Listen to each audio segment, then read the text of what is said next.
Okay, so we'll look at the Stanley Parable at 21:9. Now the game is a very minimal one, with the focus being on the story, or should I say many alternative stories.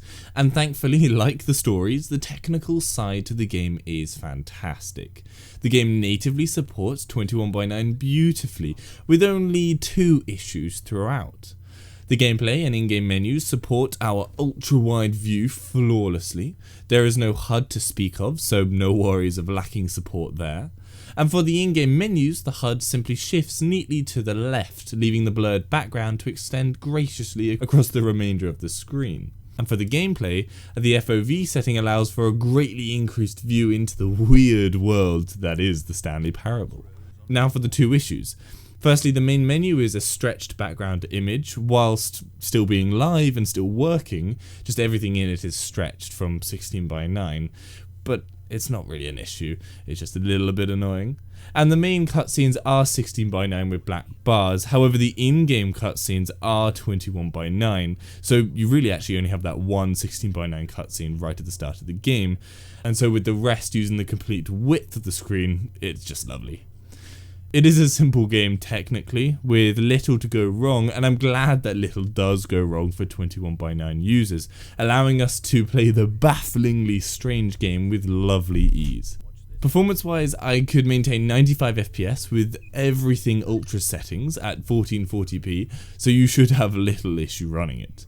Unfortunately, this video is only 1080p due to technical issues my end, but still should show off the well designed world on this game. Anyway, I hope that gives you some information on how the game runs at 21:9. Give this video a like if you found it helpful, and subscribe for future info. For any other games at 21:9, head over to my channel. Hopefully I've covered it. If I haven't, leave a comment down below and I'll try and cover it. Have a good day. In this game, the baby crawls left towards danger. You click the button to move him back to the right, and if he reaches the fire, you fail. It's a very meaningful game, all about the desperation and tedium of endlessly confronting the demands of family life. I think the art world will really take notice. But of course, the message of the game only becomes clear once you've been playing it for about 4 hours. So why don't you give it 4 hours of play to make sure it's effective? Be sure to keep notes on your experience.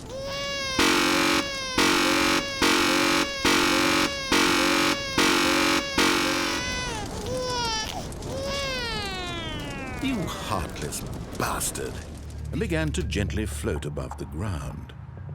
Then he imagined himself soaring through space on a magical starfield, and it too appeared. It was so much fun, and Stanley marveled that he had still not woken up. How was he remaining so lucid?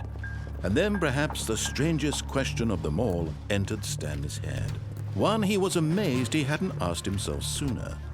Why is no way out? Listening to me talk, oh, it's inspired. I couldn't have done it any better myself. What is this game even supposed to be? I can't figure it out. Okay, now I'm curious. Let's go find out. Give me a chance. Now listen carefully, this is important. Stanley walked through the red door. Aha, perhaps you misunderstood. Stanley walked through the red door. I still don't think we're communicating properly. Stanley walked through the red door.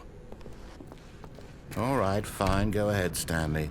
You want to know so badly what's out there? There we go. A third option. This already feels leaps ahead of where we were before. Go ahead, Stanley. Take it for a spin.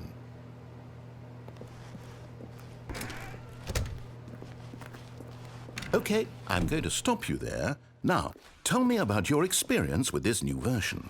Would you say it from the outside? You've only gotten half the experience. Please, step inside and make yourself comfortable. Isn't it grand? Isn't it perfect? It could only be...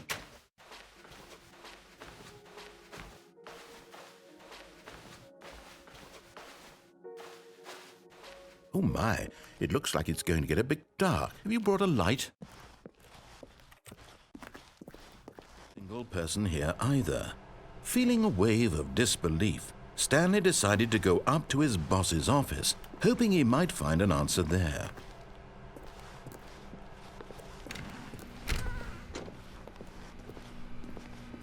Stanley stepped into the broom closet, but there was nothing here, so he turned around and got back on track.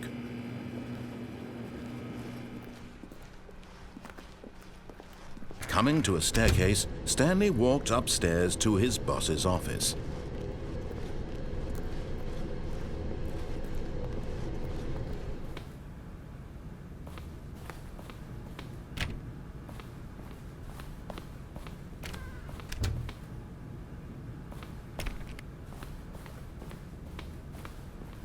Stepping into his manager's office, Stanley was once again stunned to discover not an indication of any human life. Shocked, unraveled, Stanley wondered in disbelief who orchestrated this, what dark secret was being held from him. What he could not have known was that the keypad behind the boss's desk guarded the terrible truth that his boss had been keeping from him, and so the boss had assigned it an extra secret PIN number, 2845.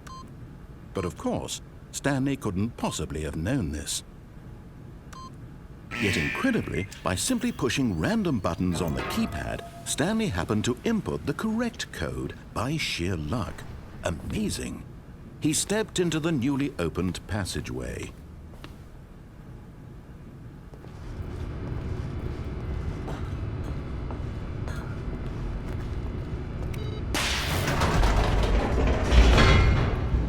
But on this particular day, her walk was interrupted by the body of a man who had stumbled through town talking and screaming to himself, and then collapsed dead on the sidewalk.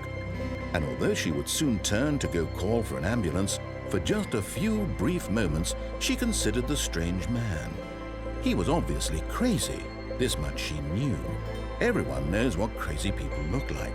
And in that moment, she thought to herself how lucky she was to be normal. I am sane. I am in control of my mind. I know what is real and what isn't. It was comforting to think this, and in a certain way, seeing this man made her feel better. But then she remembered the meeting she had scheduled for that day, the very important people whose impressions of her would affect her career, and by extension, the rest of her life. She had no time for this. So it was only a moment that she stood there, staring down at the body. And then she turned and ran.